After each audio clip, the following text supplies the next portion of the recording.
Bon, la situation à Bamako est relativement calme. Bamako, où je me trouve en ce moment. Hier, j'étais de passage à Mopti, où là, la situation est plus tendue. Et dans les régions plus au nord, des combats ont lieu de manière régulière entre les forces armées maliennes, les groupes armés du Nord et l'intervention menée par la France. Bon, aujourd'hui, les besoins que nous avons identifiés sont des besoins médicaux auxquels nous avons commencé à répondre à l'hôpital de Gao notamment, mais aussi pour des besoins par rapport aux personnes déplacées qui sont arrivées dans les régions de Mopti. On a identifié environ 500 personnes que nous essaierons d'assister dans ces tout prochains jours. Nous sommes totalement prêts. Et puis, il y a aussi la question des gens qui ne peuvent pas se déplacer, soit en raison de la violence des combats, soit pour d'autres raisons de sécurité.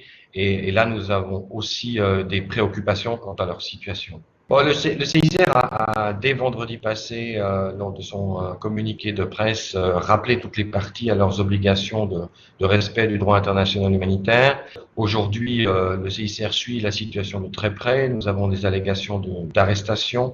Nous tentons de visiter ces personnes-là.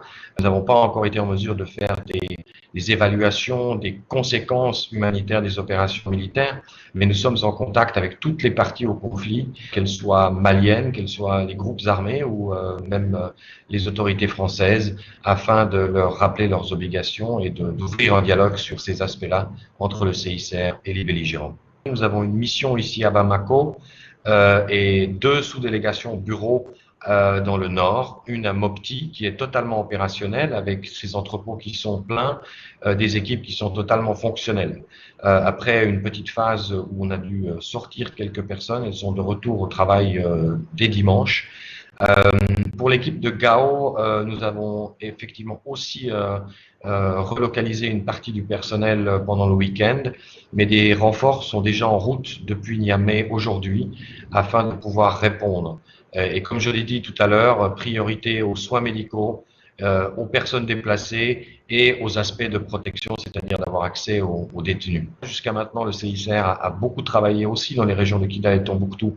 Ça, c'était avant la reprise des hostilités d'il y a 5 jours. Il est évident que le CICR tentera dans ces prochains jours et prochaines semaines d'atteindre ces zones-là aussi pour y mener des actions humanitaires.